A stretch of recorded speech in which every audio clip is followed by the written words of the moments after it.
Welcome back, Your Honor. As you know, time flies. Today, I am presenting to you the last official solution I prepared for you. To end on a positive note, I will primarily cover therapeutic jurisprudence, which is still a new approach. As you probably noticed in the last videos, psychology and justice are linked. Bruce Weinig and David Wexler, which are both mental health law academics, conceived that the operation of law and its accompanying legal processes have a direct psychological impact on all the justice system's players. These consequences flow from the operation of legal rules to the behavior of legal actors, such as lawyers and judges.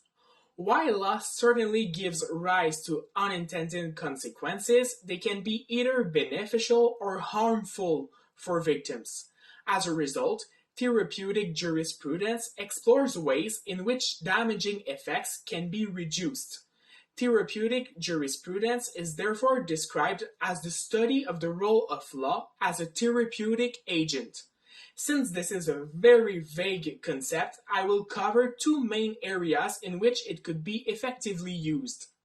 Let's get started by tackling pretrial therapies. To give you a general idea, pretrial therapy is counseling that is offered to victims or witnesses while the criminal justice process is ongoing and when a trial may be possible. During the therapy, victims are emotionally supported but not encouraged to speak about the incident itself, considering it could potentially influence how they will give evidence in court, which is not the objective. Self-esteem issues, relationship difficulties, and coping strategies for dealing with the trauma are all brought to the table. Specialists also demonstrate how to respond to court orders and how to prepare to testify. This strategy tends to reduce stress for victims, and legal experts consider that it should become a mandatory part when reporting a sexual assault incident. Pretrial therapies currently exist, but they're expensive and quite limited.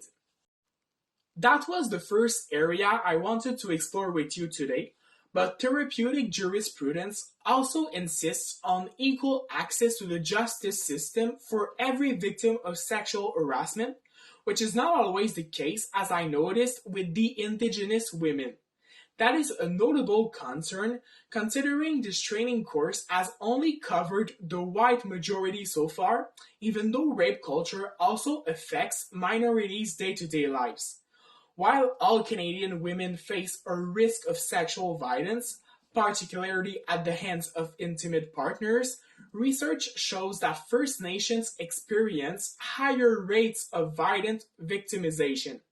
This reality can be explained by many factors, including intergenerational trauma leading to mental health disorders. To give you a general idea, Indigenous women are 3 times more likely to be victims of sexual assault than the non-Indigenous citizens in Canada. Despite this alarming statistic, only 5% of Canadian shelters used to denounce sexual crimes are located on reserves.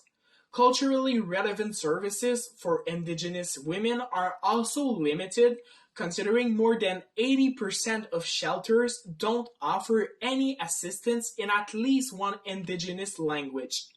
This situation creates a barrier between minorities and the rest of Canadian citizens since they don't benefit from the same resources.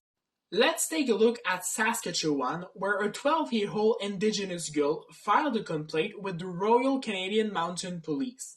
She made allegations that she had been sexually assaulted by 3 men on a country road. First off, her first court case took place when she was 14 years old, which shows how long the process was to obtain court services.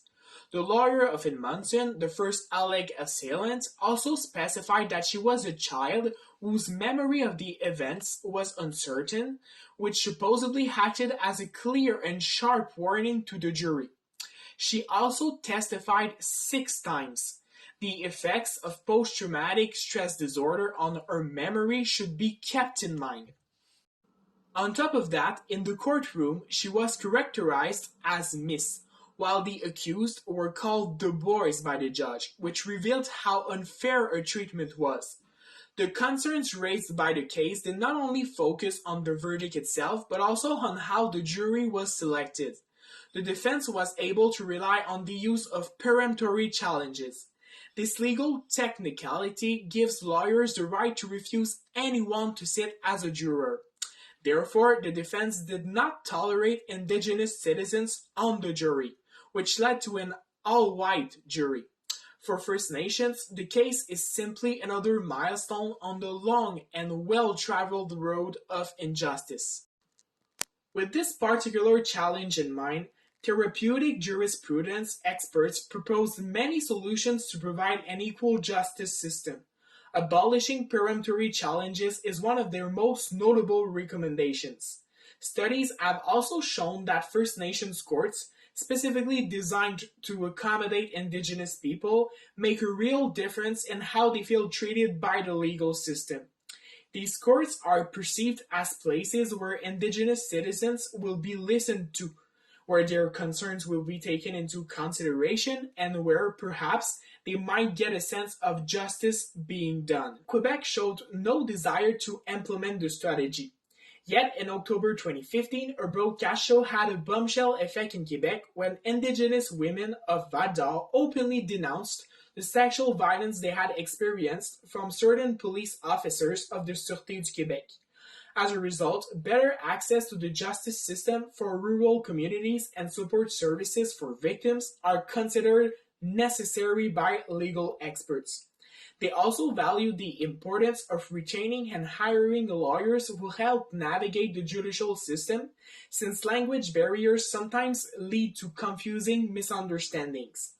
While I told you it would be the last official training course, I have a small surprise for you since I will produce a short wrap-up video in the next few days. See you then, your Hunter.